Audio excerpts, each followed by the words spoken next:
Today's guest is Dr. Julianne Holt-Lunstad of Brigham Young University, one of the world's foremost researchers on the topic of loneliness and the profound health risks of social isolation. Her 2010 meta-analysis, which I have linked in the description below, was a profound study quantifying for the first time the impact of social isolation and loneliness on mortality, finding that it posed as big or bigger of a health threat as smoking and far bigger than obesity or cholesterol. She has continued to do deep work on this topic with multiple huge follow-up studies in international cohorts, reinforcing and extending her findings. She was a key contributor to the Surgeon General's National Warning Position paper on loneliness and social isolation as a public health issue. And yet, I find that this topic is underreported and underdiscussed in media around health. I invited her onto the podcast to discuss her ideas on this important topic in depth. All right. Hey there. So, Hi. I was very excited. I have to admit, looking at your work, I got a bit nervous about having you on. It's quite comprehensive and goes back quite a long ways. I was trying to read through, and I couldn't even make a dent. I had to just cherry pick the papers that seemed most relevant. Thank you so much for coming on. My pleasure. I really appreciate it. I think I was most curious to start. How did you get started with this topic? How did you become interested? Well, like most things in life, it was a journey. Of course. Um, and, I started out really doing work on stress and health, but always part of that was a focus on our social relationships and how they can either help us cope with stress, or be sources of stress. And so much of that early work was focused specifically in the stress context and very laboratory based psychophysiology studies. And it evolved from there because, of course, much of that work not only was, in the context of stress and recognizing that our relationships can impact health in other contexts, but also it was really focused on understanding some of the biological mechanisms and recognizing that outside of a small group of academics, that most of the rest of the world didn't really see a connection Yeah.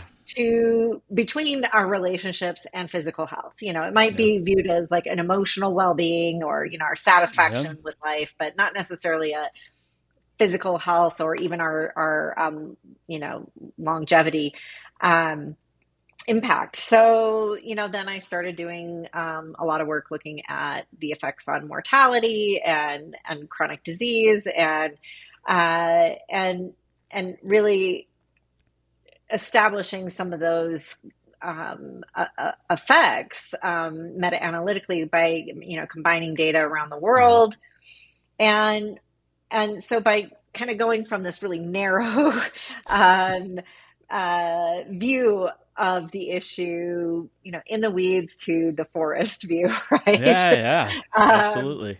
Getting the big picture view then really started um, my journey in a way that helped me think broader about how this can be influence uh, public health uh, and its impact on larger societal kinds of issues for other kinds of outcomes other than health. And so how we can potentially reduce risk, but also how to harness the powerful protective effects of being connected. Absolutely. I think it's interesting. I first came across this notion in med school. I think a reference to Rosito, Pennsylvania, and that community in the 70s and 80s. I think even a little earlier than that.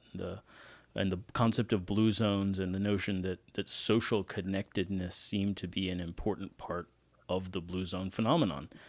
Um, and of course, in med school, you don't get much time to think further about these things. But that always stayed with me as just there's a huge factor that no one is mentioning. Um, and then coming across your research and kind of the quantification, I think in particular I was struck by the 2010 meta-analysis, and I think you've done follow-ups since then. But I mean, that's a huge effect. That's not it's not a small thing, right?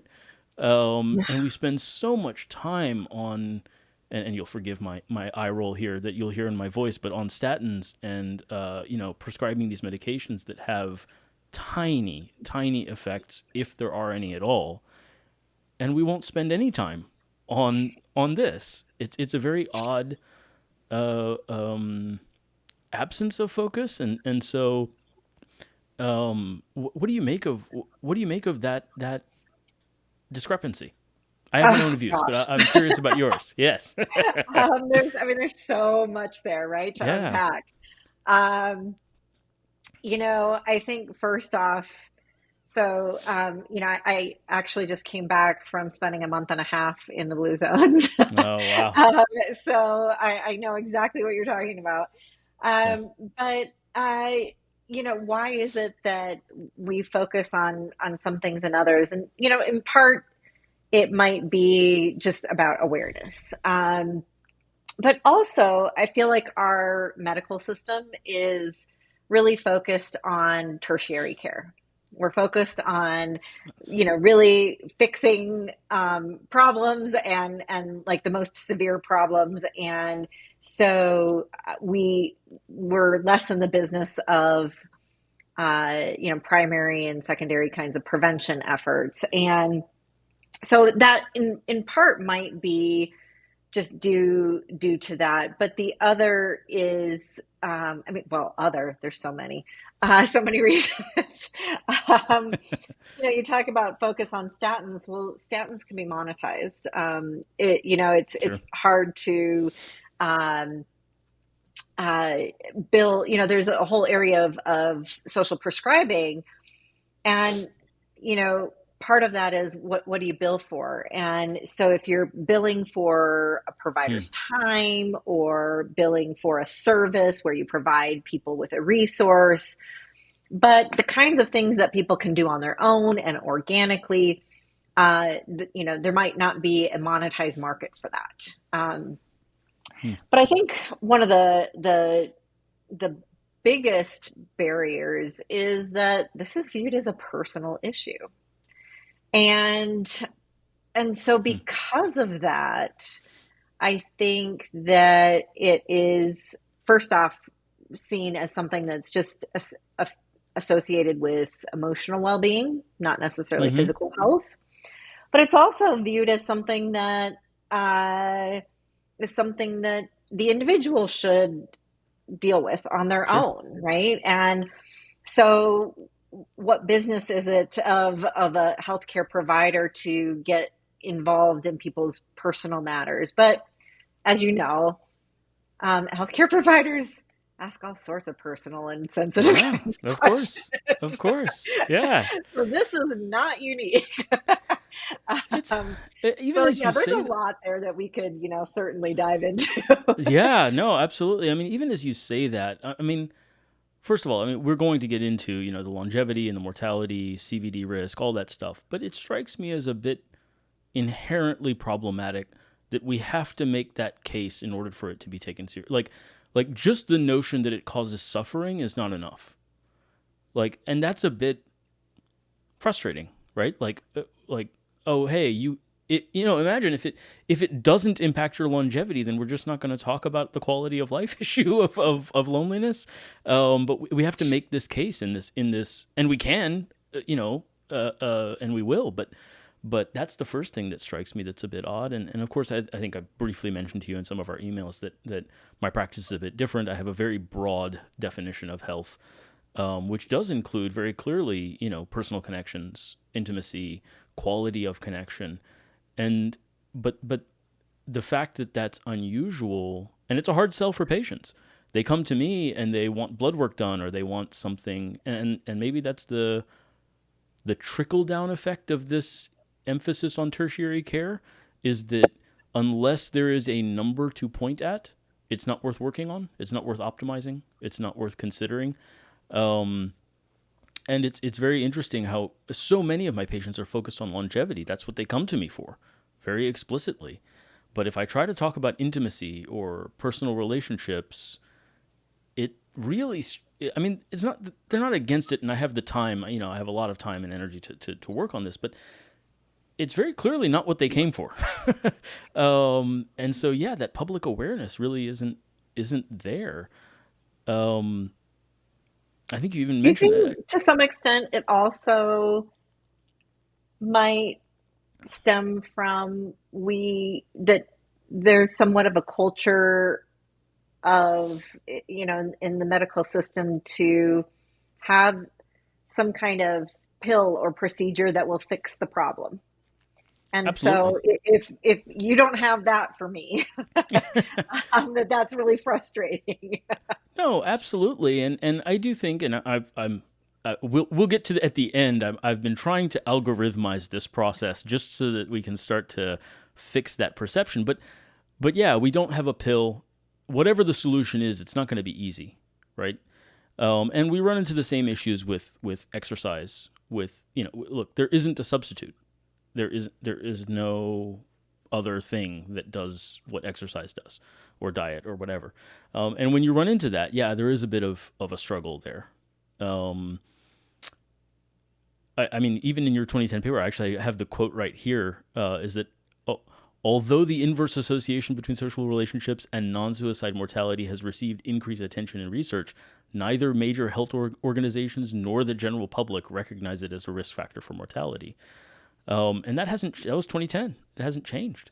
I mean, I still Right. don't hear my colleagues talking about this. There's endless debates about Wegovy and the latest drug, as you said, the latest pill.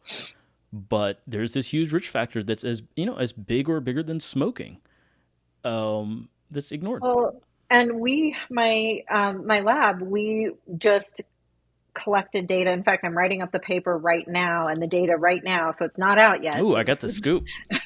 That's um, we surveyed people on their perceptions of risk across a variety of factors, and what factors influence their risk for mortality.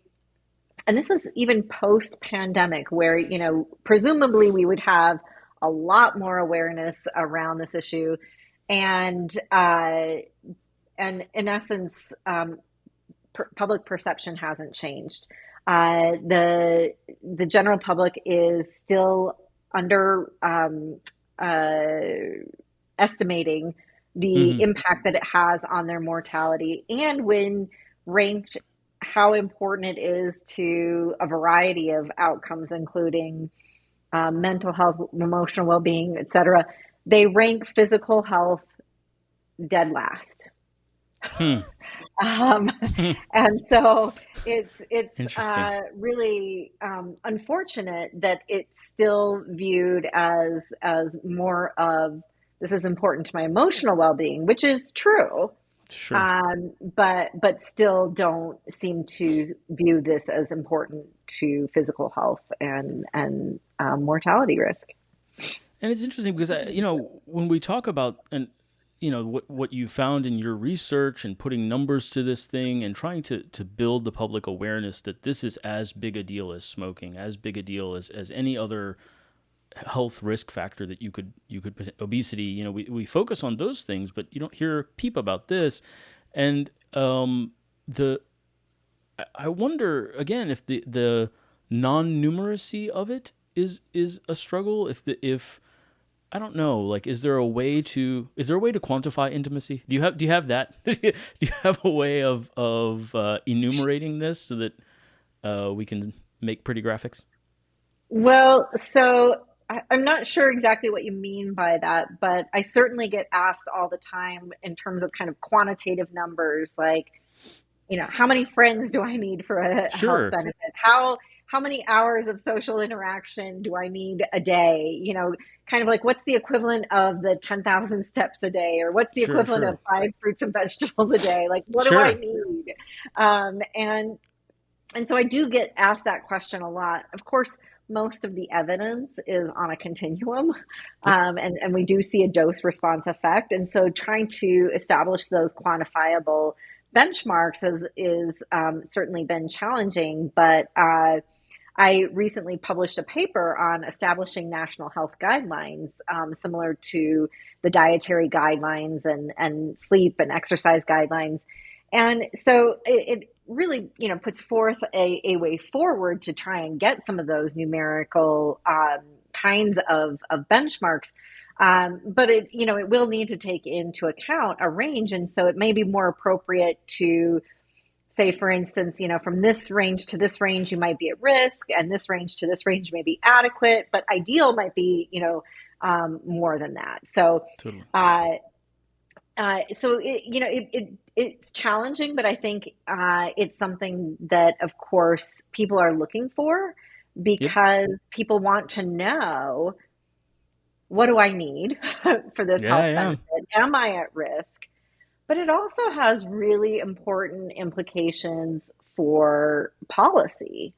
I just had a conversation recently around uh, uh, solitary confinement, and how many Mm. hours a day Oof. should inmates just for you know their humanitarian kind of Yeah. um, what do they need? And so these kinds of, while they might be imperfect, is certainly a better approach than having no kind of numeric Totally. uh, benchmark at all. That So example.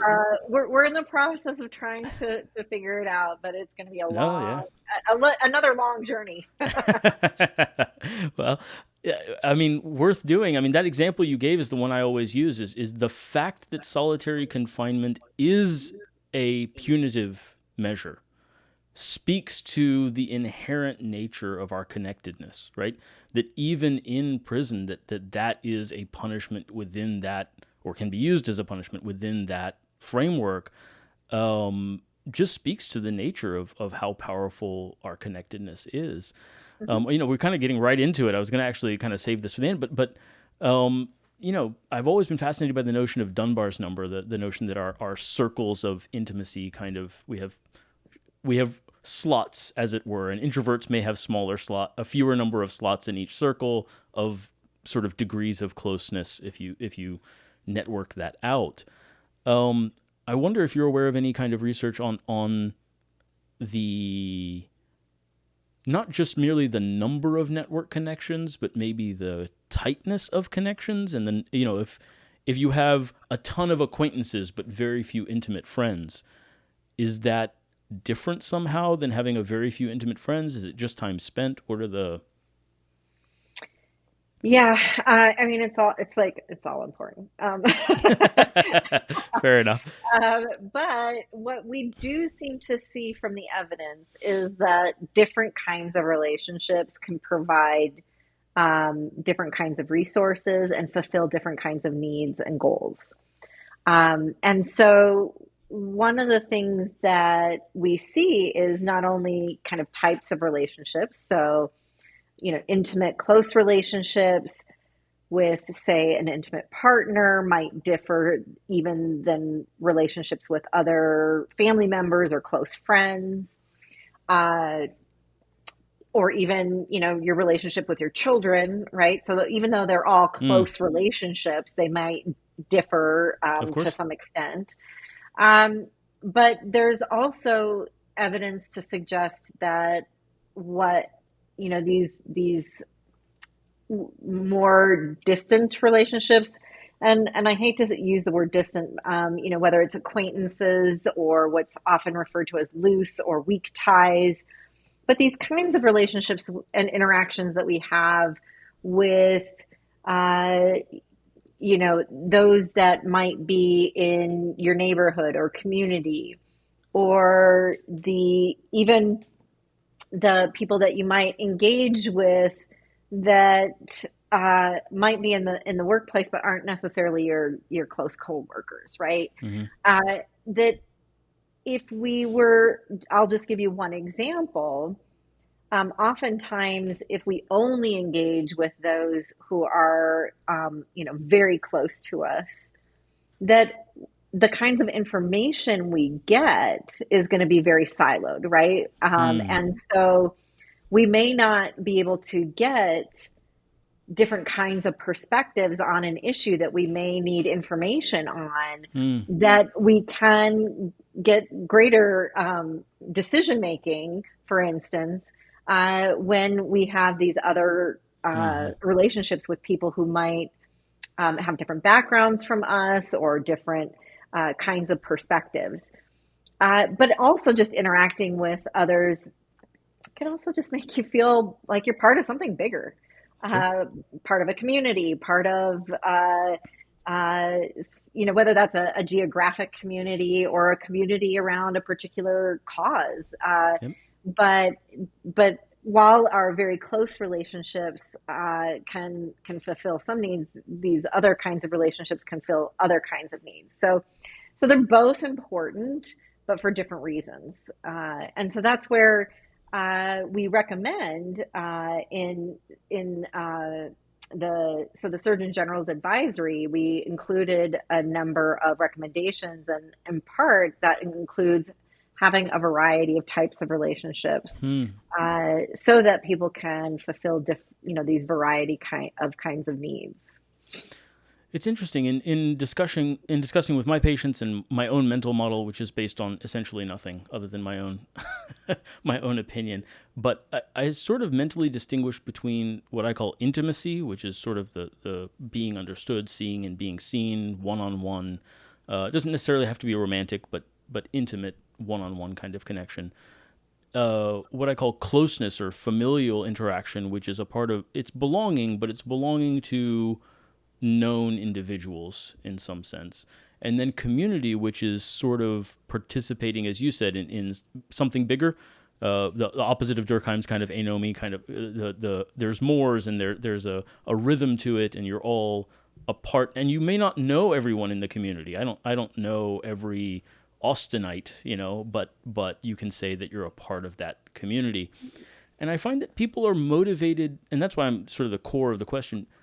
I could take myself as an example. I'm deeply motivated by intimacy and very minimally motivated by community. But I wonder if I lose out on protection from that lack of motivation in terms of longevity, because I'm blessed to have amazing close friends. Um, but because I have not sought out particularly community interactions, um, there's a gap there, and I wonder if from a not that Yeah, longevity is a huge perspective, but I wonder if that's yeah. a gap. So in the Surgeon General's advisory, that I worked very closely on, I there's an entire chapter on the benefits of connected communities. Yeah, And one of the issues uh,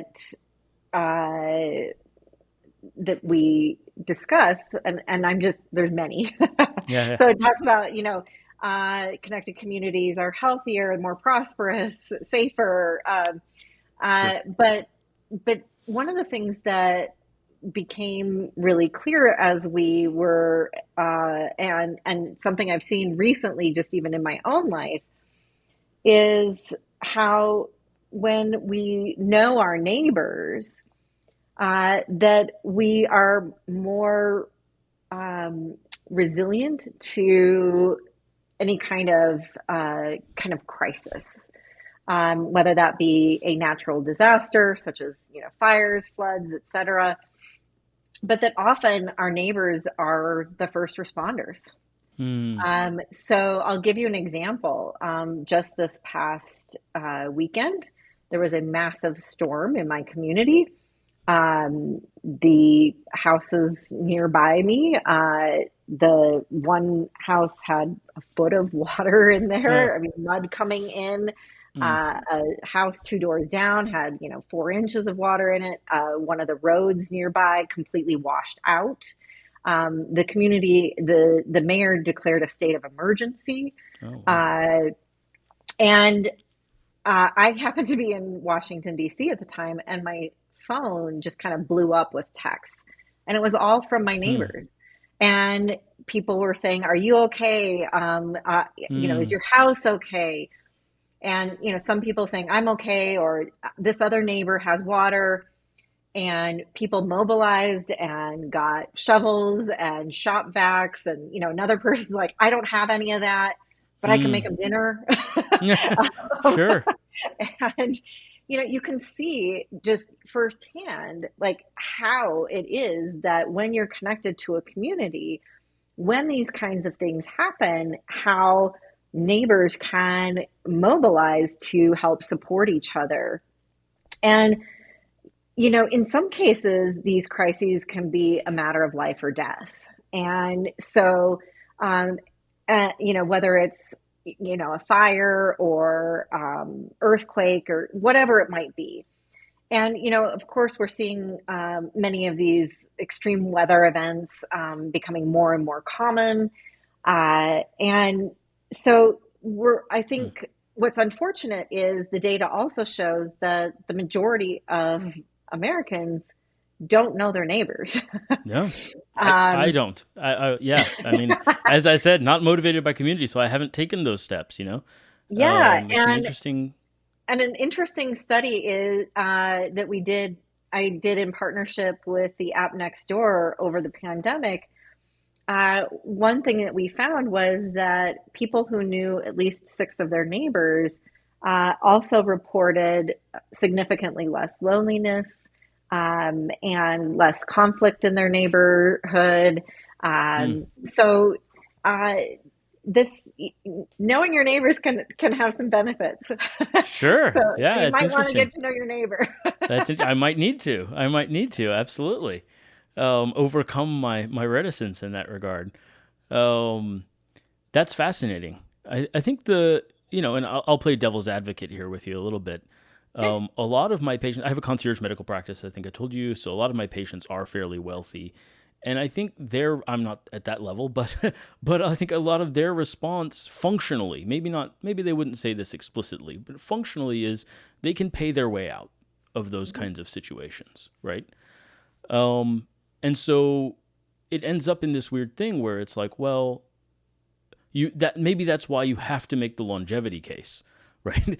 Because in those areas there isn't necessarily the same motivation, whereas I um, come from a background of a very tight knit community, religious community as a kid, and they certainly rely on each other a great deal more um, for the kinds of things you're talking about, rather than saying, well, I can hire somebody to clean out, I can, there's an insurance company that'll come and do the home repair or whatever, and use a stranger based solution rather than a community solution. Um, and I guess where I'm going with that is the I think you can make a subjective case, but I think maybe what becomes interesting is, can you make a mortality case for pursuing the more community based solution?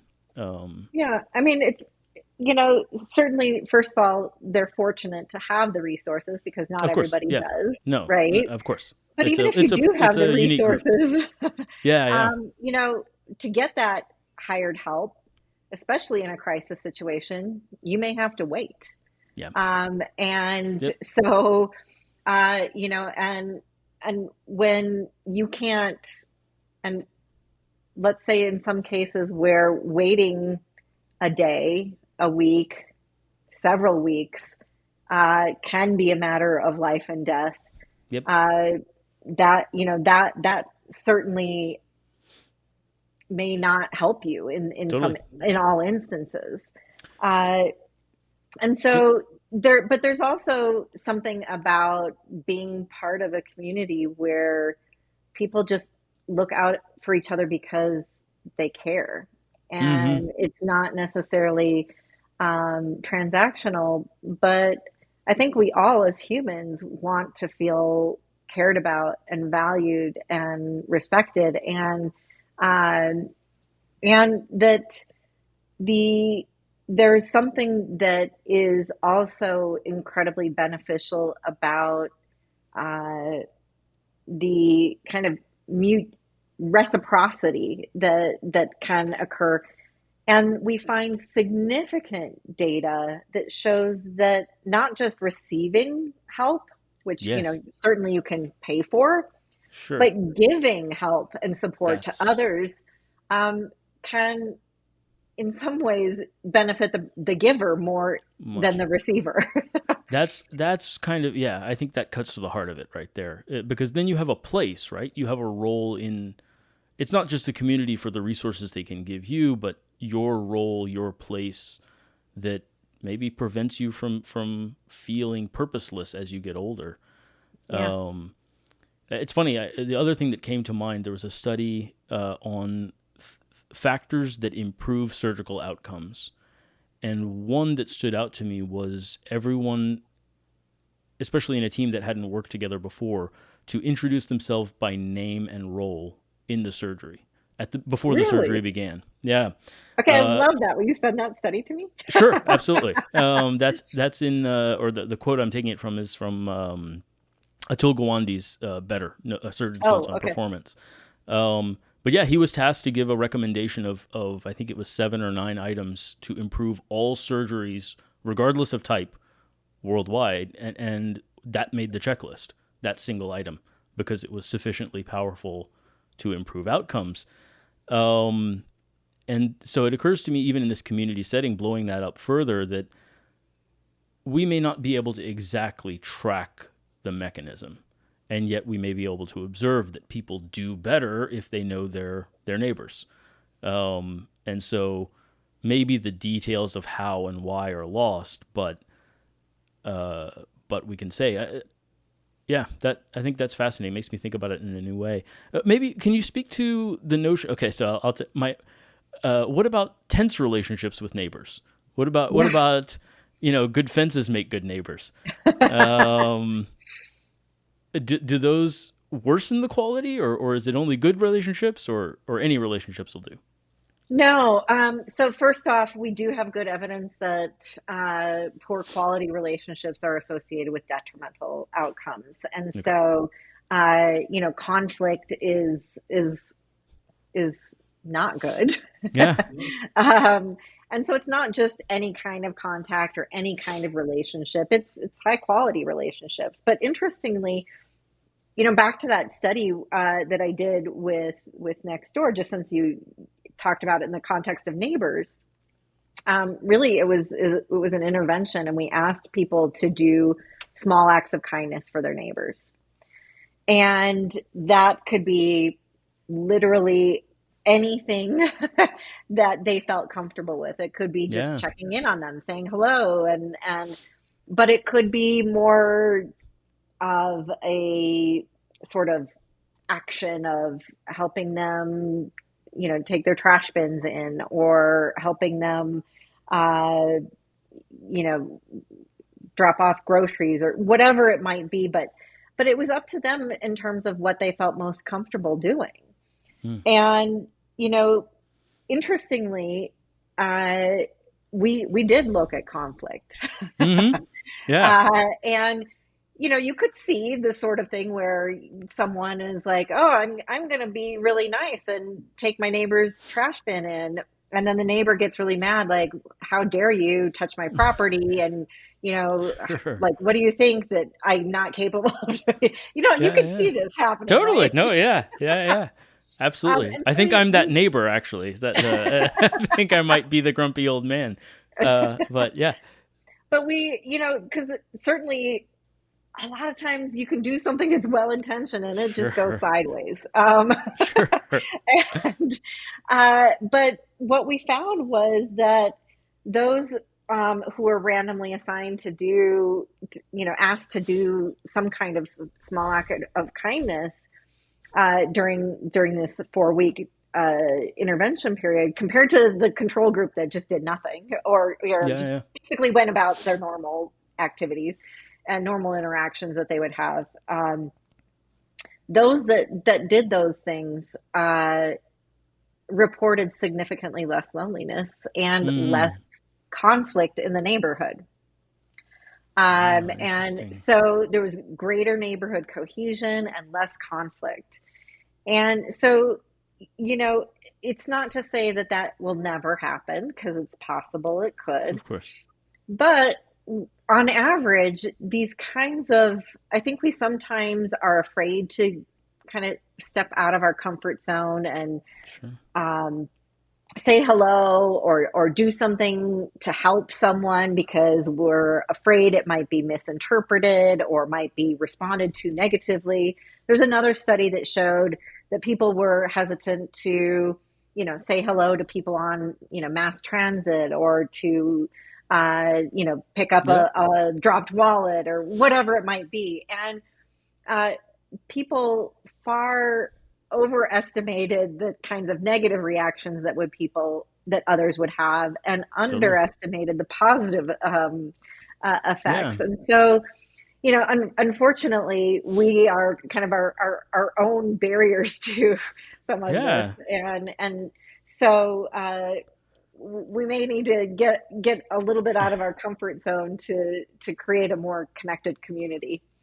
Absolutely. I mean, I feel that actually. That's pointed right at me again. I think in that I've noticed in myself. Um, actually, I don't know if I read too many Victorian novels as a kid or what the deal was, but I feel like I need an introduction before it is appropriate to speak to a stranger. That I'm imposing by introducing myself, or there's some notion of hassle or interruption or rudeness associated with as you said, saying hi on mass transit, or introducing oneself to one's neighbors, that I have to go over and interrupt their day, um, which is funny because on the receiving end I might be very pleased to have someone just, nicely whatever, but I can't somehow project that outward. There's a strange gap there, that I feel. I wonder if that's an introvert tendency. Have you screened for? That's another question I had for you. In this research, have you accounted for kind of big five personality traits? Yeah, we've looked at it. In fact, almost all of my early studies included measurement of it, and we found nothing. Really? Oh, that's interesting. Um, That's fascinating. and interestingly, when you look across like big uh, reviews, uh, there's not a lot Okay. in terms of findings where it kind of differentiates based on personality. I think we all assume that there's these massive differences between introverts and extroverts. And in fact, the one personality aspect that seems to have some association with loneliness is neuroticism.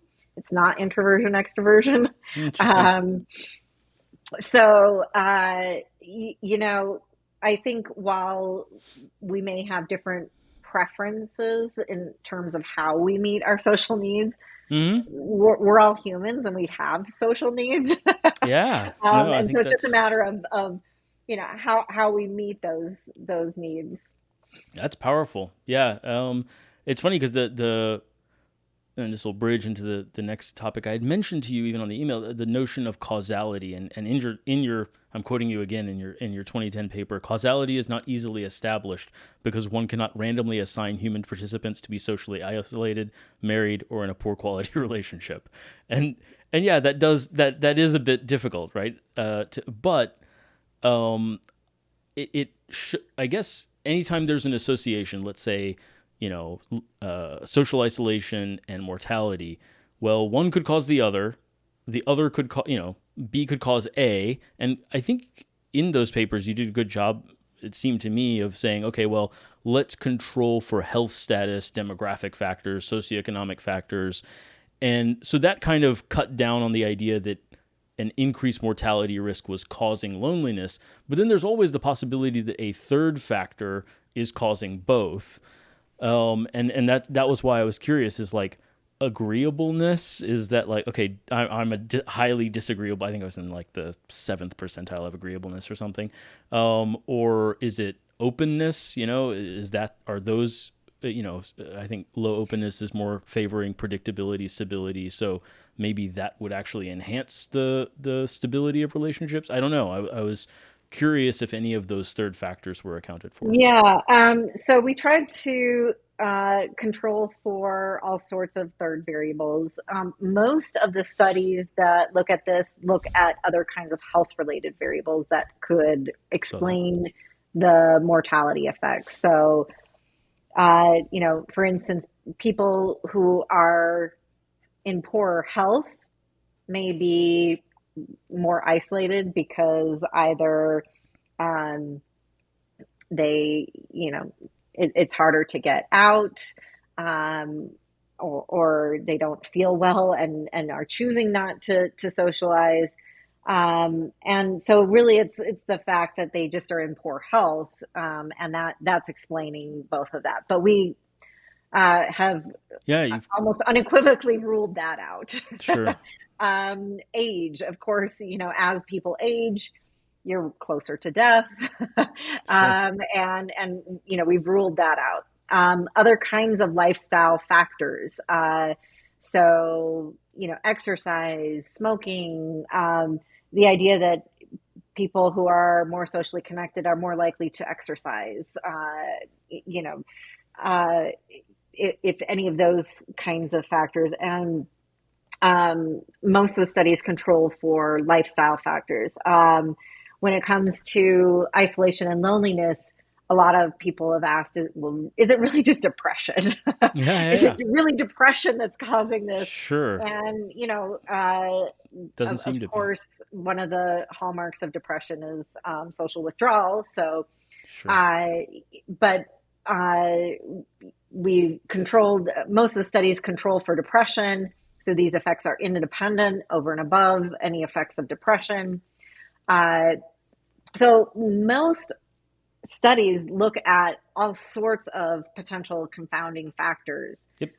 and have ruled those out. Not as many epidemiological studies look at personality factors. Most of the studies that look at personality factors are looking more at the social outcomes rather than the health Mm-hmm. outcomes. So there are fewer studies that have looked at that, but have ruled out other kinds of background characteristics like uh, gender, country of origin, things that might indicate kind of cultural differences. Uh, so there seems to be somewhat of a generalized effect of this, which makes sense because humans are social beings. Yeah, totally. And so, throughout human history, first off, humans are one of the most vulnerable species at birth. Without Hmm. others, we would literally die. Yep. And do um, die. Yeah, yeah. That I think you quoted Throughout even that human infant study. history, Yeah. like we've needed to rely on others for survival. Yep. Whether it is protection from various predators or threats or the elements, or pooling of resources for food and shelter and whatnot. We've needed to rely on others for survival. So it's not surprising that our biology has adapted to expect um, uh, Yep. social environment, and our bodily systems operate most optimally in social contexts. And in fact, when people are isolated, we see dysregulation in these biological systems. Absolutely. It's interesting. I mean, well, and just briefly, again, you had even mentioned the high mortality rate in orphanages, in I don't know, was that the 80s or 70s, when even controlling for pre-existing health conditions, the kids that had less social contact died more, and that led to a change in policy, so we see that tendency in multiple different directions. I always do. Part of what I try to do on my channel is a little bit of kind of also uh, education on association, causation, and how do we establish that? How do we go about making that that Oh, I can connection. really nerd out if you want And to go so, into oh, that. I'd love to. Absolutely. Please. Please. So, it's interesting because I've written a couple of papers where I've gone into the factors on causality, given that there are other kinds of factors that aren't easily manipulated. So we often think of experimental designs as kind of the gold standard for establishing causality, Mm-hmm. but there are many factors that aren't easily manipulated. So, for example, Yep. smoking is one example where, you can't randomly assign people to be smokers or non-smokers. Yep. Um, and yet, smoking is one of the most well established and in biomedical research. And we quite confidently can say that smoking causes cancer, Sure. um, and that there's a causal association there. And so, looking at really what were some of the methods to establish that causality, we see that across various epidemiological studies and various kinds of factors, that there are different modes of establishing causality. And so, one of the ways that was used to establish smoking was the Bradford Hill criteria. And Okay. it I'm not familiar. lays out, I think it's 9 criteria.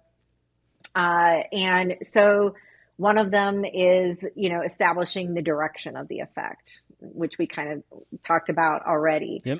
And so one thing to keep in mind is that the social connection evidence is, meets that criteria, because most of the evidence is prospective, meaning Yep. we look at people's level of social connection and follow them over time. So we know Yep. the direction of the effect. That was a huge benefit of Um, the trials. Yeah. so, we talked about ruling out other kinds of factors. Another uh, criteria is, a dose response effect, or sorry, it's biological plausibility. So we've got data on that. Coherence with other kinds uh, of like, does this fit with other uh, evidence, and that does.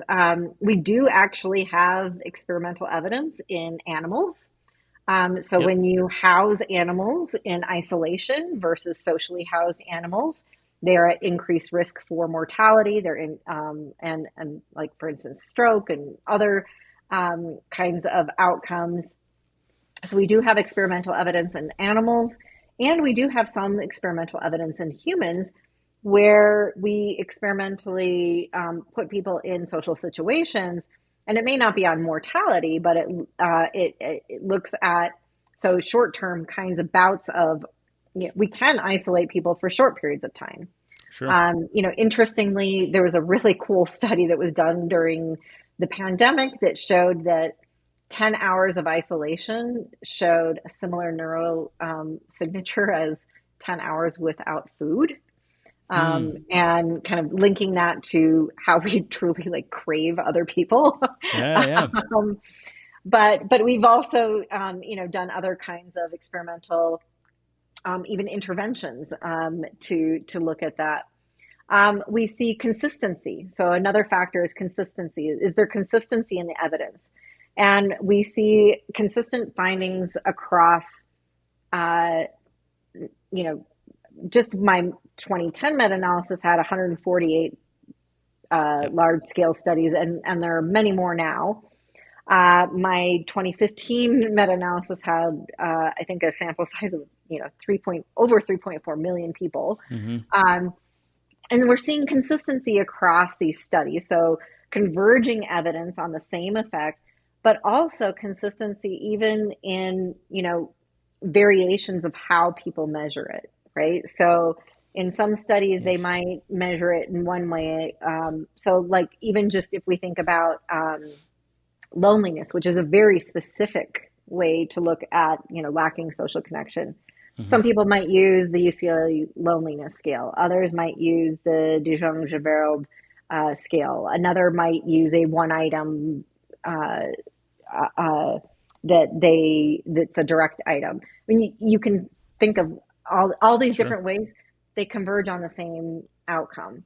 And so, regardless of how you measure social connection or lacking social connection, while the effect sizes might vary to some extent, they all kind of generally point to the more socially connected you are, it's protective, and the less socially connected you are, the less or the more Yeah. at risk you are. More at risk you are. Yeah. So I mean, anyway, and there's lots of factors, but the point being is that this Bradford Hill criteria, social connection meets every single one of them except for one, and that is specificity.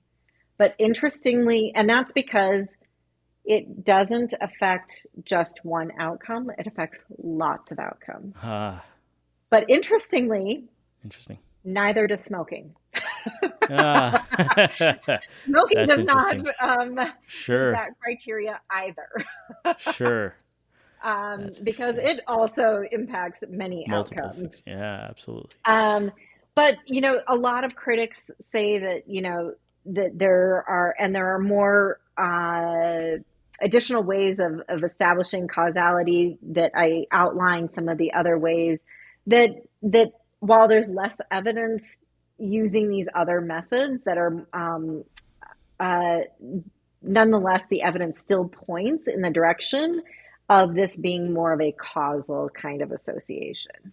Totally. So sorry for the long-winded response, No, but no, I love it. That's exactly what I want on here is yeah, to nerd out on exactly these things because I think it's communicated like the details because you'll see in my field for instance dark chocolate associated with less stroke, right? And it's like 5 people or like whatever, right? It's some strange study.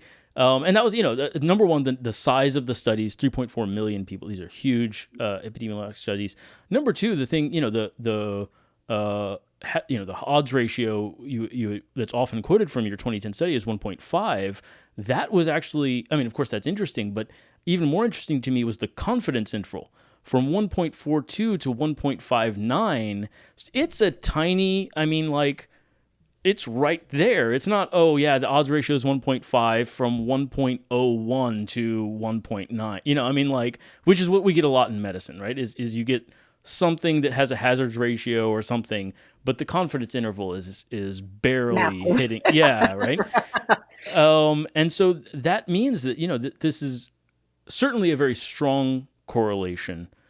You can always spin, and my mind just always goes this way. I can always spin a theory of, okay, if you have a poorly functioning immune system, you put out some sort of pheromone that makes other people shy away from you, and thus there's some other correlation. But then interventions wouldn't work, and I think that's why the interventional stuff. I think I saw just published June of 2023, like a protocol for the evidence gap, and you talked about sort of it seemed like maybe you can clarify exactly what it was, but an organizational method for interventions on this topic.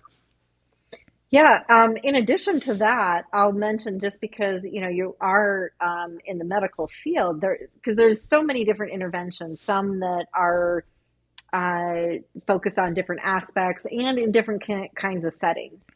Sure. But in medical settings, so I also did a meta-analysis on interventions in medical settings.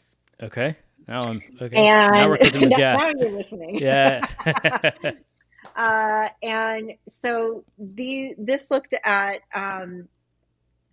it included 106 randomized controlled trials and looked at where so all randomized controlled trials had to have randomly assigned the patients to either some kind of psychosocial intervention in addition to standard medical treatment, or they got standard medical treatment alone. In some instances, there might have been like a third condition. Mhm. But in essence, what what this meta-analysis found was that those who received some kind of psychosocial support in addition to standard medical treatment alone, they had a 20% increase odds of survival compared to the patients who just received standard medical treatment. I can very And easily when imagine that. among the studies that looked at hazard ratios, which, in essence, the time to death, so a 29% increase odds of length of survival. Wow. And so, I mean, what this suggests is that providing this kind of support to patients can increase the survivability. Yeah. Um, and so, those interventions varied, and I'll be honest, because there was a lot of heterogeneity in there, and we tried to narrow down like which ones were better than others. Uh-huh. um, and unfortunately, we didn't quite get to, like this, you need to be doing X and Y, Sure. or even X, Y, and Z. But I think it gives us a really good starting point to look at where these might be appropriate. In some cases, some kinds of interventions may be more appropriate than others, because some of the interventions were including family members in the in the care. Mm-hmm. Others, it was providing a peer support group. Mm. In other cases, it was either volunteer or staff support in addition to their standard medical treatment. So Yep. these kinds of interventions can vary, but even within them, we saw variability. And Sure. so I think it gives us a good starting point to look at which ones may be more effective than others. But what's unfortunate is that none of the studies looked at the extent to which people already had any kind of support of their own. Hmm. That's an interesting And right, exception. right. Yeah. And so it's possible. I mean, there's two, competing hypotheses, right? In one instance, it could be that people who are already somewhat connected may be more open to that. On the other Mm. hand, it might be that people who are already connected don't need, Sure. some staff member checking in on them because they've got their people. Sure. um, and it's really the people who don't have that are going to benefit most. Sure. Um, and so it's unfortunate Interesting. that these studies didn't actually measure that. But I think it gives us a good way Starting to place. kind of refine on this evidence, and suggests that it's definitely better than nothing. Yeah, yeah. But I mean, I have a lot of jobs, and so one of them is working as a hospitalist as well. And putting myself in my patient's, I mean, I am frequently struck by how boredom and loneliness are the biggest problems of being in the hospital. You're in pain, you can't breathe, you can't move, whatever, maybe you have a surgery, and you're stuck there with. I'm not a television person in general, and you're stuck there with nothing but a television. And if you don't have family to come talk to you, or as many people don't, you don't have those pre-existing social connections. I can readily imagine they don't do as well. I certainly, I think there's data on this as well, but anecdotally, I can even say they need more pain medicine, more anxiety medicine, because there's nothing to do but to dwell on the discomforts of those things. And then the other bit of history is when I first started residency, there were still in the hospital I was working in a number of semi-private rooms. So two patients with a curtain between them were in the same room, and everywhere now has moved essentially to private rooms for HIPAA compliance and so on and so forth. But often I would walk in and the two people were talking. They were in the same hospital room, essentially both suffering, and I had always wondered whether that degree of connection, even with a stranger to some degree who was stuck in the bed next to you. And the old hospitals had sort of barracks, there were just lines of beds, and And I genuinely have wondered if HIPAA compliance actually is a negative longevity factor. If we are privatizing ourselves to worse outcomes, which is a controversial Yeah, view, maybe, but it's really interesting because you think about, well, how could we still have some of the benefits of the situation that you're describing without compromising privacy? Because I think people still want, when it comes to, say, their private medical history, that maybe that not be discussed in front of the person they're sharing the room sure, with. But when they're just stuck there, waiting in between, it might be nice to have company. yep, yep, um, and so, might it be possible that those kinds of discussions occur, in somewhere some else, yeah, cases? I don't know if the patient can, leave the room for that, or how that might be addressed. But, I think we can certainly get creative in at least examining it and testing to see whether it makes a difference, and not necessarily just making assumptions, but actually, hmm I'm a data nerd. no, no, I'm right there with you. I agree. Actually testing it, I right? agree. Absolutely. I mean, I've often said I am frequently intrigued by the notion of architecture as a health intervention in terms of like simple things like infection control. I think hospitals lay out their access to alcohol very badly in general. I think if that were standardized in some way, I think we'd have better outcomes. But then I don't know if you had movable sound panels and you could just create a sound barrier, have the conversation, and break it down. I think there'd be some interesting stuff to do. And then I don't know. There's a great Institute of Medicine study indicating that, especially in hospitals, higher patient satisfaction is associated with higher mortality. And I wonder if there are many situations, maybe this is one, where our preferences are at odds with what's best for us. And maybe we would prefer to have that private, and maybe maybe if you don't have a choice and the person knows and then you can talk about it, where maybe you would have kept that to yourself, and it's a stranger, maybe you wouldn't have shared that bit. But I don't know. I think all these things are subject to testing, and we could try Yeah. and I don't know, play around with improving outcomes that way. Well, and in many cases, patients have to leave their rooms for all sorts of testing. Sure, And so, that just like they have to leave for a testing, they leave for those private conversations. sure, sure, yeah, absolutely. That's fascinating. um what other interventions? I think I just reading through that protocol. We've talked kind of self delivery or interpersonal delivery, but societal level delivery or community based delivery. I mean, we I just mentioned hospital design in terms of the architecture, but you could talk about city design, or other social level factors for promoting community engagement. Yeah, it's interesting because I was speaking with a physician in Puerto Rico who was telling me how she was interacting with a patient who was very isolated.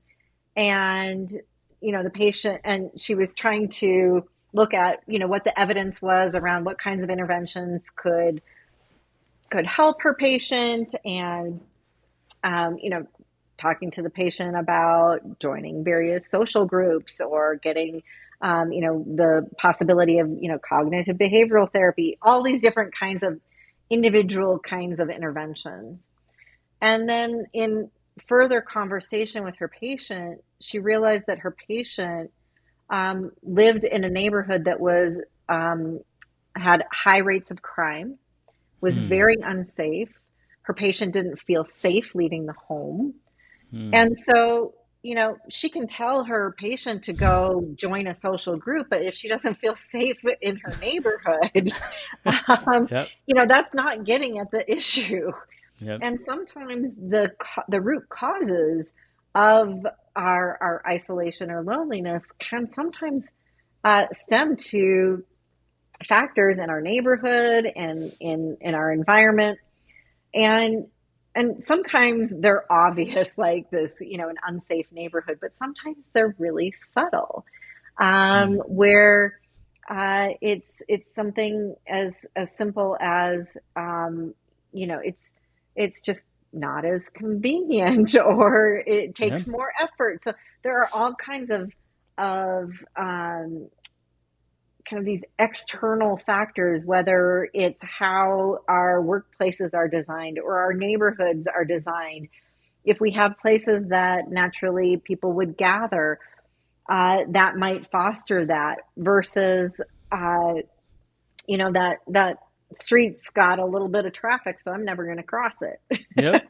Yep. Even though there's a crosswalk, but it's like, oh, but it's easier, right? Or Sure. um, uh, you any number of things that make it just more difficult or uncomfortable can reduce the likelihood that we are going to engage socially. And so we need to think about design at all levels. Yeah. And I just spent a month and a half with students uh, going to areas where people live longer, healthier, happier lives, and I was struck by how many of the things that I'm talking to my students about, encouraging them, like what are the things that you can bring home and translate into your own Mm. um, back home. And when we were in the Netherlands, we all rode bikes everywhere. And I Yeah. actually did a sabbatical in the Netherlands, and lived there for a short period of time. And I came home thinking I'm going to ride my bike everywhere. Like I rode my bike in a dress, in heels, in rain. Sure. Like I can ride a bike anywhere, and I loved it. And I Sure. came back, and I live in the mountains. It's not flat. Yep. um, there were no dedicated bike paths where I lived, or they were, but they were basically the shoulder of a busy road. Yeah. Yeah. That just didn't feel safe at all. The infrastructure wasn't there, and so I wasn't getting out in my neighborhood. I wasn't doing the things that I thought I would do.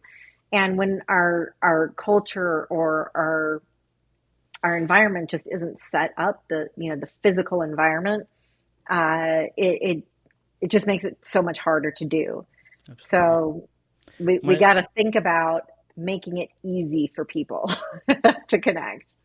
It's interesting. I mean, because and that cuts both directions, right? The culture dictates the type of city we build, and then the design of the city reinforces the culture.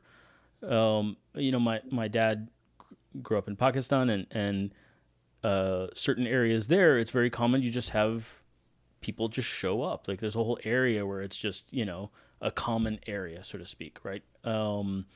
And I think a lot of cultures have that traditionally, smaller, tighter knit. And there are spaces dedicated to non directional socialization. I guess maybe that's the interesting thing is that now I can go to a meetup to talk about philosophy or I can pick my topic or whatever, but there's a certain directionality that's required because of the inconvenience. You have to travel to that location to get your socialization. And that's I'm not saying that's a bad thing. It's certainly a better than nothing, but we're not. Yeah, our cities aren't just set up for sort of like facilitating those conversations. Certainly in Texas, even we don't have mass transit. We don't have There's a lot of things that would limit people who. I've often thought if I couldn't drive, people bike here, but it's 106 degrees outside. I don't know. It gets difficult. It gets difficult. Um, couple little tidbits. So, oh, sorry. I did want to say, in the 2010 studies, in particular, I wanted to emphasize this just for anybody listening that specifically that was non-suicide mortality. I Yep. and I forgot to mention that, but that really struck me because it actually would mean that logically it would be a bigger effect than that. You deliberately shrunk the effect that you were measuring because you're excluding suicide deaths. So, oh, Yeah, and it's not to, in any way diminish the importance no, of no, of suicide, but rather we were concerned that people might assume that it was being driven entirely by suicide. exactly right. And so, in all cases, the cause of death was either disease related or all cause mortality. Yep. So, in essence, could potentially include any cause of death. But we explicitly excluded suicide, accidents, and violence. Yep. And I think I would have made the same choice if I'd been trying to design that because, yeah, making the case that this is a longevity concern as smoking, as whatever, I think it fudge people's interpretation would fudge differently. But then extrapolating further, it's actually it does mean that the effect size is larger. You deliberately limited your effect size and still ended up with a huge one, Yeah, which is yeah, interesting. it may potentially be conservative for that reason. Yeah. Yeah. And the other reason it might be a conservative estimate is that in most studies, they didn't actually measure quality of relationships. And so we do have evidence that negative quality relationships Mm, can be detrimental. And so, you know, presumably there may be some in there where just if all they're asking about is, the size of your social network, sure. that's a conservative estimate, because if we were only to look at how protective positive and high quality relationships are, it could potentially be even stronger. Well, the other question I had is in this protocol that you'd published about the interventions and the evidence and gap map.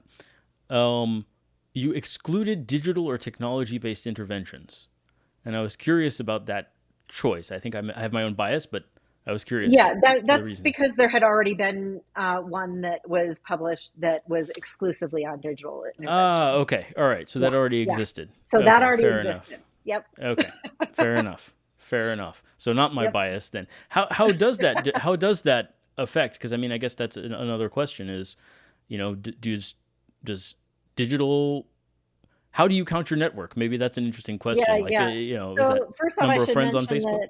that I was not involved in the digital one. Okay. So I was brought in on the second one that was done on in-person ones.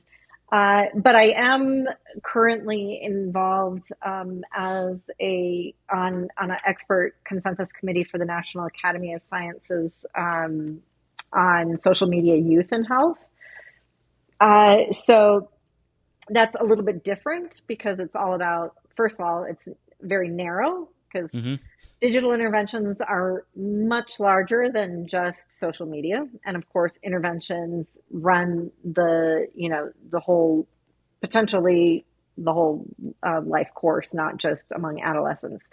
Um, but we did review some of that evidence for the Surgeon General's advisory. And so, I mean, it's a very complex literature, just Can in terms imagine. of their effects, because there are some benefits and there are some harms. And so, uh, we made recommendations in terms of where the evidence should go from here. But as far as just digital interventions to that are specifically designed to help connect people, that's also very different than just how does technology or social Sure. media impact our level of social Sure. connection or isolation or loneliness. So it's such a big, huge, massive thing Absolutely. to unpack. Absolutely. And it cuts back at kind of something we talked about earlier too, and it was anecdotal, not data driven comment here, but I had a very odd pandemic experience because I was working in hospital, so I was flying all over the country at a time nobody was flying. I happened to meet my best friend just a few months before, who is now my best friend. I met him a few months before the pandemic, and the pandemic gave us an opportunity to socialize outdoors and become very close. And so, sort of, I had a very opposite, inverse experience of the pandemic than most people. But certainly, the people around me, friends, family, who would reach out by video, I did feel and I think they felt the difference, at least that in person was somehow different than even a video call. Yeah. Um, and I mean, I was quite moved by your New England Journal piece as well. My condolences, by the way. But it was very moving. I mean, certainly I feel that with my own parents. That it's you can touch base, you can check in, but until you're in person, it's not quite the full set of data on how that person's doing. Um, Yeah. Well, and there's two different elements to that, I think. I mean, on the one hand, there's just, it on the one hand, it was so nice to be able to connect with people who you couldn't see in person, and so that was better than nothing. yeah, But at the same time, it just felt so just like a poor substitute. yeah, totally. um, and I remember distinctly, those early days. Do you remember when it was just like, oh, it's just gonna be 2 weeks? I saw the data from Korea, so I knew pretty early it was Yeah, not going yeah. to be No, I two mean, weeks. I think Yeah, most of us knew it wasn't gonna just be two yeah, weeks. I'm like, there was that kind of like yeah. hopeful, like, oh, maybe. Sure, sure. um, but Yeah, I think there was this idea of that, like, somehow we're gonna get this like all clear, and everyone's gonna run out and hug each other. and, yeah, right? Um, and that quickly subsided, and we were disillusioned to that. But I think there was that, not only just craving for human touch and human contact Mm-hmm. that people were missing, but like as I wrote about in my New England Journal of Medicine piece, was just, even though I had daily contact with my parents, I couldn't see the decline Yeah. that was going on, because I wasn't there physically seeing Physically, them. yeah. It's different. The information set is different. The amount you see and yeah, it's fascinating. I think and touching on COVID, I think you wrote a piece. What will the cost be and how will we know? Um, and it just struck me. Yeah, as much as I'm even maybe more aware, I try to be more aware of that. It had not occurred to me that if you have to calculate, vaccine lives saved, vaccine lives harmed by myocarditis, and then but then the cost of lockdowns, you can say, okay, this was the COVID effect, but what's the mortality effect of the isolation? I don't think, that I think again, I don't think I've ever seen a piece uh, try to numerically break Yeah. that down, and nor would that be particularly popular. Um, but yeah, I think that it struck me. That's an interesting question. How I couldn't pull the paper up, by the way. So how will we know? Did you have an answer for that? It's really interesting because, on the one hand, it's a shame that we didn't have regular assessments of isolation and loneliness in the electronic health record. Because if I have been working on, and it's now available in Epic and I think some others, but not everyone's using it, and it wasn't available at the beginning. Um, but had we been able to, on a population level, if this was being assessed in patients with all of the other kinds of data that's being collected on people as they interact with the healthcare systems, we would be able to have, you know, evidence to really be able to calculate some of those things. I remember a paper that came out that linked depression to increased, not only but increased COVID related deaths, Hmm. and COVID related hospitalizations. And, I thought, given the high correlation between depression and isolation and loneliness, that you know, we don't even have a way of calculating that. Yep. Hmm. And we're now calling for greater measurement and assessment, not only in the healthcare system, but nationally. But here we had this massive, uh, in essence, global experiment. Yeah. And without adequate data, we can't really learn from it because, this wasn't the first pandemic. It's not going to be the last. And we need to be able to learn from it. Yeah. and, uh, and, it's always about um, not only saving lives, but also people's quality of lives or the quality of their life. And there's going to be risks from a number of different outcomes, and you've got to kind of weigh all of those and what are the short-term risks versus the long-term risks. And I don't fault anyone because I know everyone was doing the best that they could with something that was novel, new, that we knew nothing about, or at least Yeah. that we were just learning. Um, and but we do need to figure out how to, I also get very concerned about when another pandemic does hit, because I think that there's a lot of distrust in institutions. Hmm. And if we can't, trust each other and trust our institutions, if something even more severe happens, Yep. and we don't trust each other and we can't work together, Yep. we're going to be in bad shape. I agree. You're more generous than I am. I think I have a number of lingering issues with how the CDC handled a variety of things. That exactly what you said. I think there was quite a bit of broken trust, and that is something that long term, whatever the short term intention was, I think if you misrepresent data that you have deliberately to achieve a short term outcome, you trade out trust that you can't get back. And yeah, we could be in for some trouble and missed opportunities. I think even on the medical side, let alone on the this was even just what we talked about, trying to establish causation. If we had the data, well, there was an intervention. That was a perfect moment, right? You can get that signal. Um, but there's still been no good randomized control trials about the appropriate length of quarantine.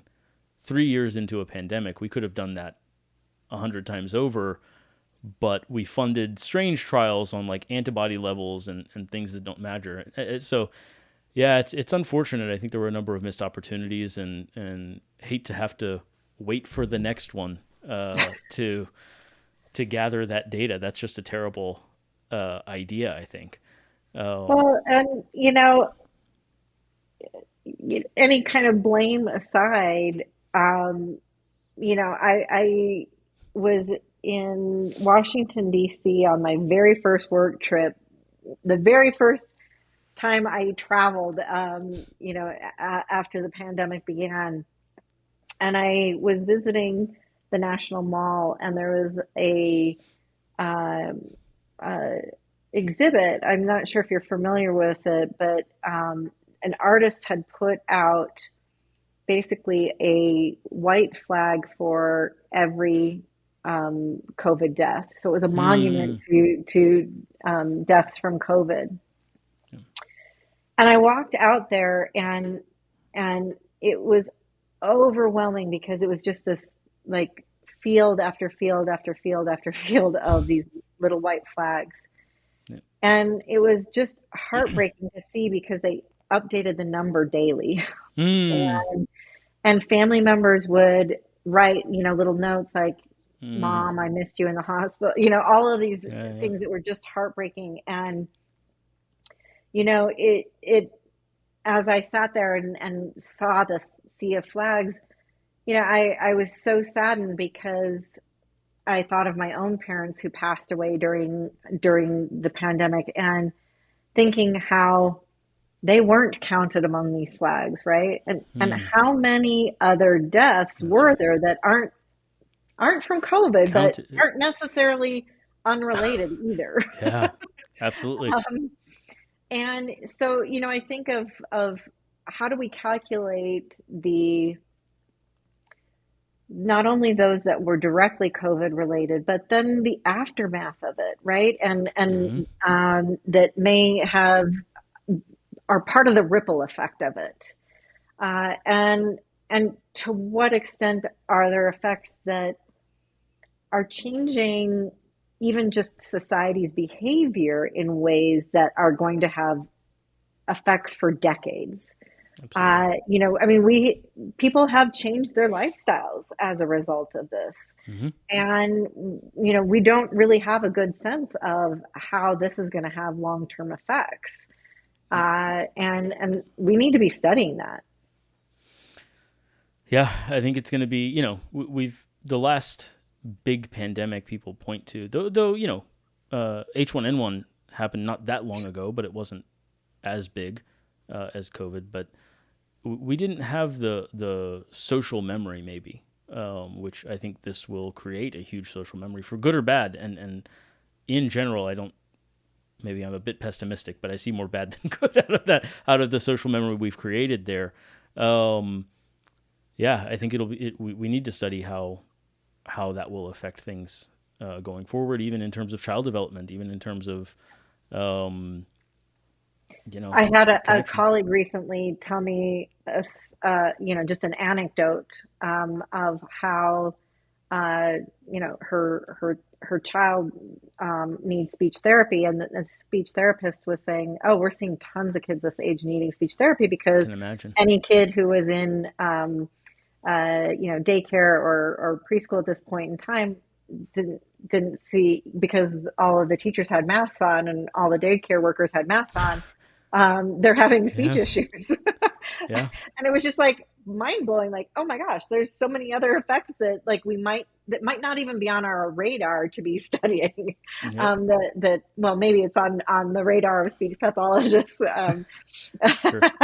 But but uh, you know, there's probably a lot of ways in which this will have longer term kinds of consequences.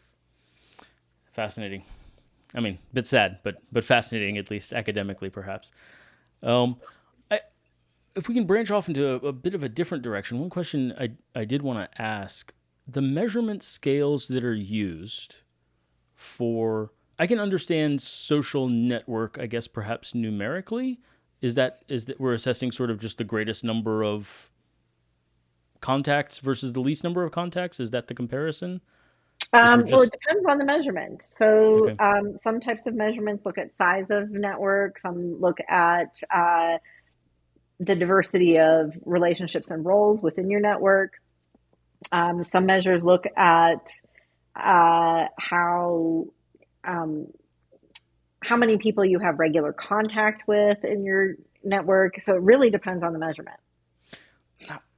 what counts as a contact? Does that vary? Does that vary as well? Is that specified? Well, so each study does specify it, Specified. Okay. but like I said, each one is slightly. I shouldn't say slight.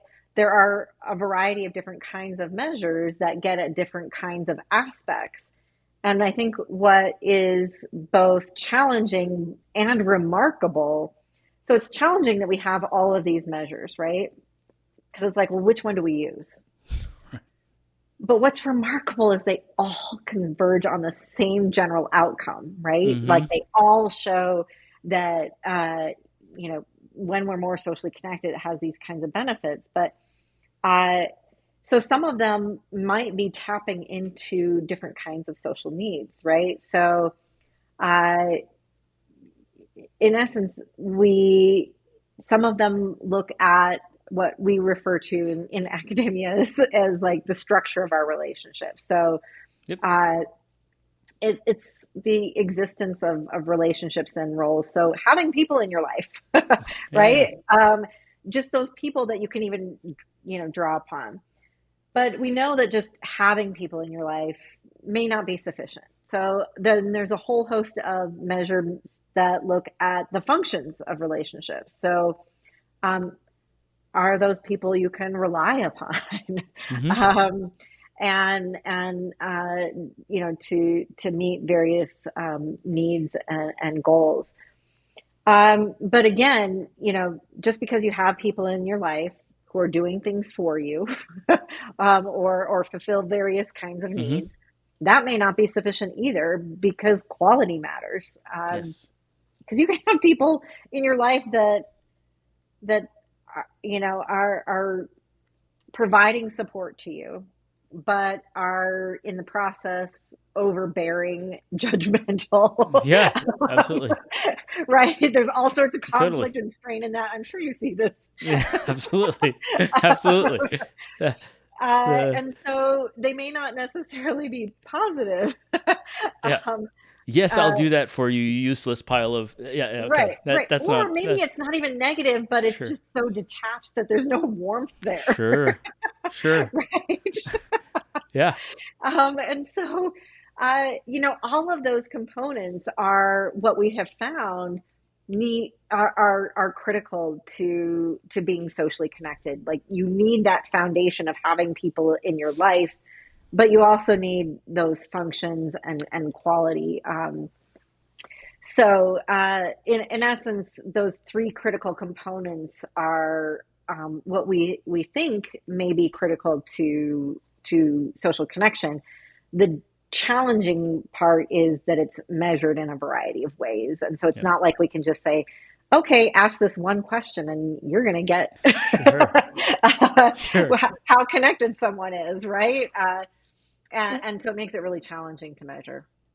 Is there any commonality on the top end of the scale? So what I mean by that is what's the is the top of the scale of quality, for instance, like, yeah, we don't have any problems?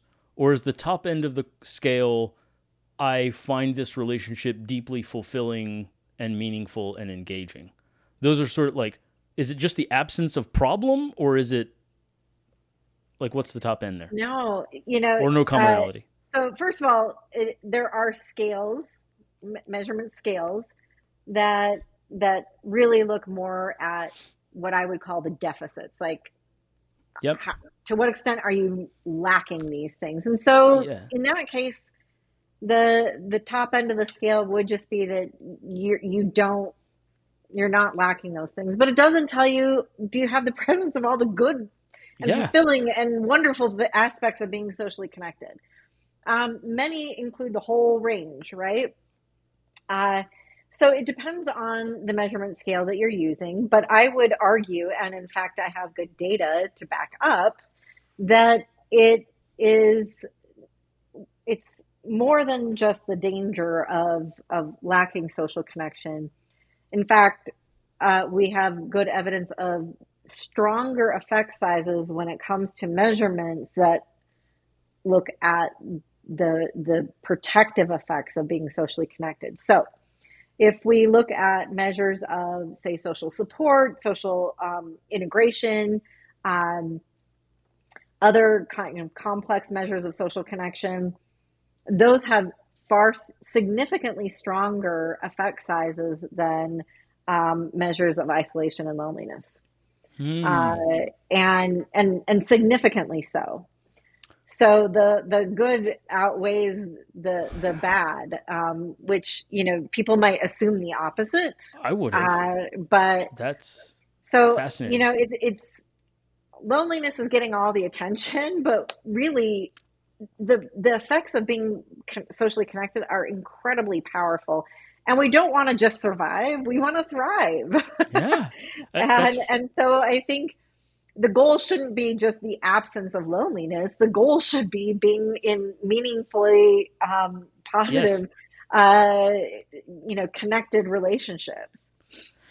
I think, and that cuts into, again, we kind of touched on this earlier, the notion of playing a role in the life of the other person, right? That you are contributing. So it's not just the function of what you call. I think the Surgeon General's paper called it structure, function, and quality, and the function was sort of like what resources are available through this connection.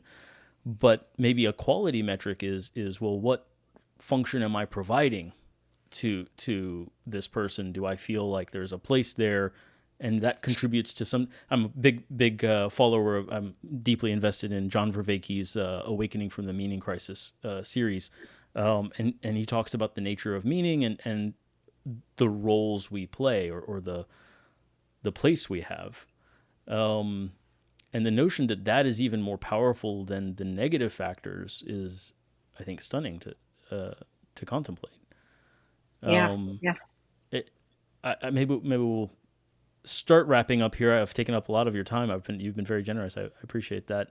The end of your TED talk in 21, um, you said you mentioned something very in passing that actually struck me. That getting to work now, and I'm not quoting directly, but on being the kind of person that would inspire family to want to live near you when you're older. That really struck me, I think, as connected to this nature of roles, the nature of setting up our lives for those positive, meaningful interactions, and bridges maybe the gap between community and personal responsibility for building that community, or at least being open to it.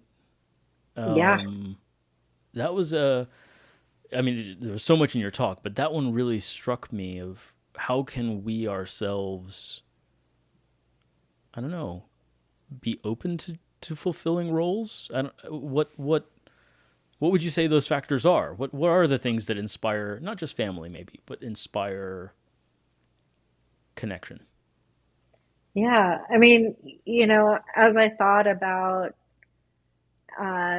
you know, losing even my own parents, you're forced to kind of reckon with your own mortality and your own Of course. aging, and uh, but I also, in the experience and research that I've done, and seeing how, uh, as people age, often social networks shrink, and really thinking about not only how I want to foster that connection now, but even thinking about, uh, where I want to be later in life, and you really have to build and maintain those connections now.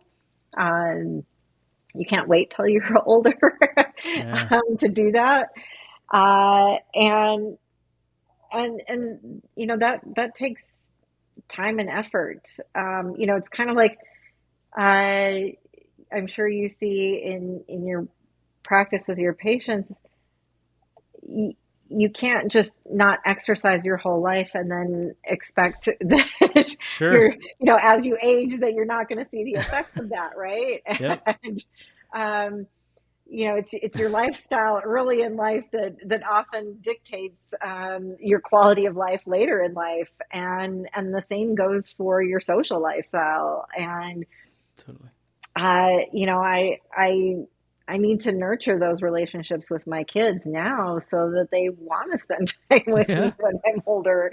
Um, and nurture relationships with friends, and of course continue not only to maintain the relationships that I have, but be open to new relationships. Yep.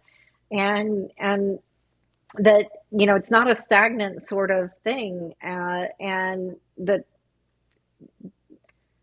people may, through all sorts of life circumstances, you may lose people from your life, Sure. and circumstances change, and so really being able to, uh, connect with the people around you in a way that makes your life better and their life better, um, Absolutely. can really foster the kind of life that I think we all strive for.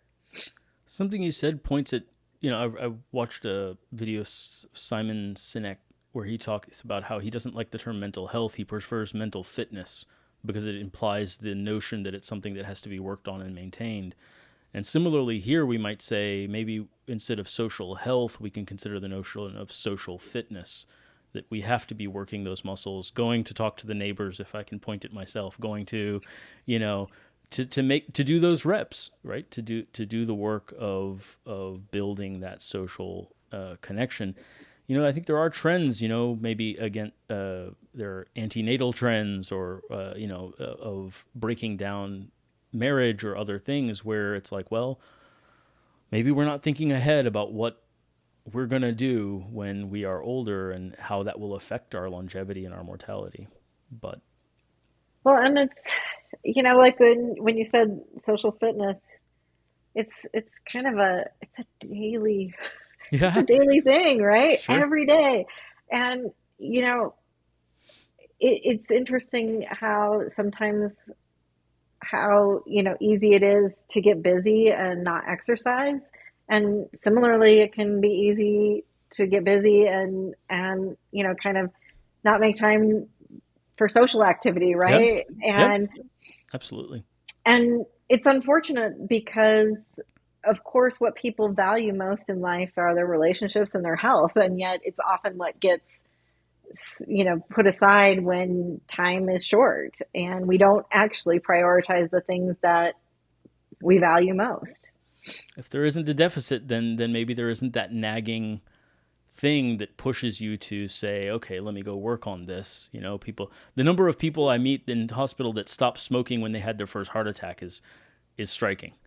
Because then when there's a problem in front of you, somehow the urgency is conveyed. And maybe the best thing we can do is start to convey that urgency that, hey, just like smoking, it's better if you get to work Yeah. earlier than later. Well, and with the fitness analogy is also finding ways to make it part of a daily habit, and Mm, or at least something consistent. So it might be that there are some kinds of social interactions that you have daily, but there are some. One of the things that is so interesting is there's been such a decline in the involvement in clubs and social groups, I've read that. including, faith-based organizations. And the one thing that these clubs and groups provide is a sense of consistency. Hmm. So whether it's going to church every week or going to your book club every month, or the gym every day, whatever, if it's daily, weekly, Yeah. monthly, many of these, it becomes a pattern. It's something that's consistent. You see the same people over and over. Mm-hmm. You begin to build relationships with these people. They can often be sources of support when things go awry in your life. Yeah. Uh, but to build and nurture relationships, it takes time and time investment, and that those consistent patterns and habits uh, provide the structure for that. And so, you know, in some ways, we need to find whatever that is for us.